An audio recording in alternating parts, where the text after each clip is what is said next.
Okay, so good afternoon. My name is Massimo Banzi. I'm the co-founder of Arduino. My favorite cheese is Gorgonzola, just to answer the question from before. Let me get rid of this because being Italian, I need to move around a lot. So thank you for being here. Who in the audience knows about Arduino? Ever heard about it? Oh, wow. So then we can all go. No? That's the interesting part is that there's a lot of things that people don't know about what we do. So we were born with this mission to take complex technologies and make them simple to understand so that people can innovate with them. So one of the things that we do, we take technologies that are very powerful, like for example, these little tiny computers, microcontrollers, that are very powerful, but are generally quite complex to understand for a lot of people. And we make them simple to understand. So they become a tool that you can use to innovate, to create ideas, and to make them real. And so this formula, we apply to a bunch of other technologies. So we are even working on machine learning right now. And one of the things that we notice is that by creating these tools that are available to a wider audience, we can actually enable a lot of innovation that, in a way, was kind of hidden away. And we also realize that in a lot of organizations, there is a lot of sort of hidden away innovation that needs to be unlocked. And if you have the right tools that you can apply, you can actually bring out these ideas. People can then start, you shorten the path between I have an idea and I make something. And the tool that we built that started off as mostly as a teaching tool, now it's quite popular. There's about 30 million people in the world that know they use Arduino-based tools on a regular basis. And I think what's interesting in this creates this opportunity that if you look inside your organizations, there's probably a ton of people that know how to use this thing. And there's a lot of discussion all the time. We noticed that, again, there's a lot of discussion about, oh, but we don't have enough people at every level of the organization to do innovation. And then there's a bunch of these people that behind, without doing it officially, they invent things all day to solve problems. So the idea is, how do you, in a way, officialize this? How do you create tools? And so we start always from the bottom. So a lot of people start to use these technologies in the organization without telling their bosses to solve problems. And then they come up with great things. And also people that don't have a lot of background, specifically people that don't have a background in technology, in hardware, in software. So we've had example, for example, of a high school student in Hungary, and she invented a sensor that can detect breast cancer by taking a sample of urine. And she clearly didn't have all the understanding of a PhD in the topic, but the fact that she had access to a bunch of technologies they could use directly without mediation enabled her to do this innovation. But also once, for example, I was in Barcelona and one taxi driver stopped the taxi and asked me if I was the Arduino guy, and I said, yeah, okay, I'm the founder. And this guy was doing a startup. He was learning the technology by looking at videos, reading books while he was waiting for a customer outside of the Mobile World Congress.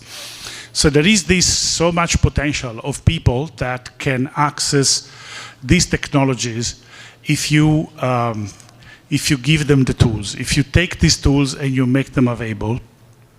I think one of the interesting things, for example, Arduino is very visible in a lot of these places, and where you say, okay, there are 333 million people that watch Arduino videos on TikTok.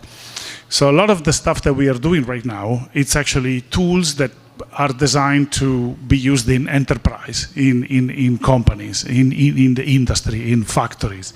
And it's crazy. There's people that learn about how to build industrial automation projects by watching TikTok videos. And so because the way people learn has changed a lot. And the learning happens in informal places, happens in the moment that you don't expect. And so we built these small sort of modules with a lot of technology, but then we realized that people started to use it to build different applications, so we started to build more and more tools.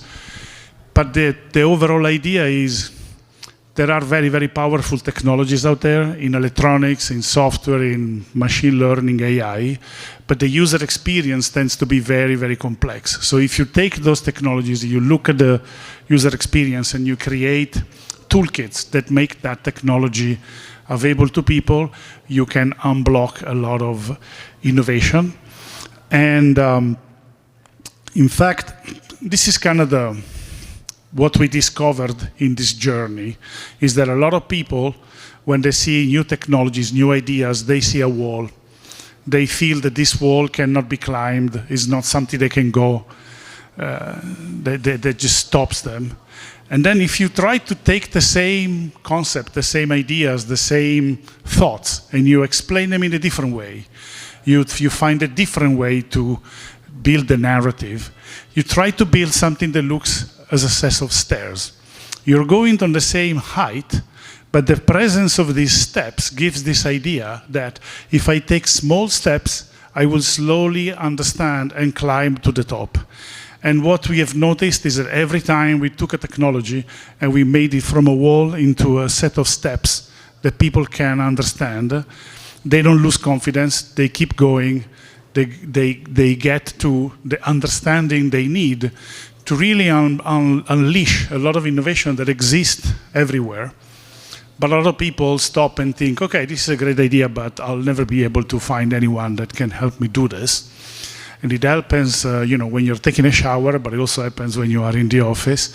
And the idea is to build tools that can give the confidence to people that they can be involved directly in creating new ideas and bring them to life.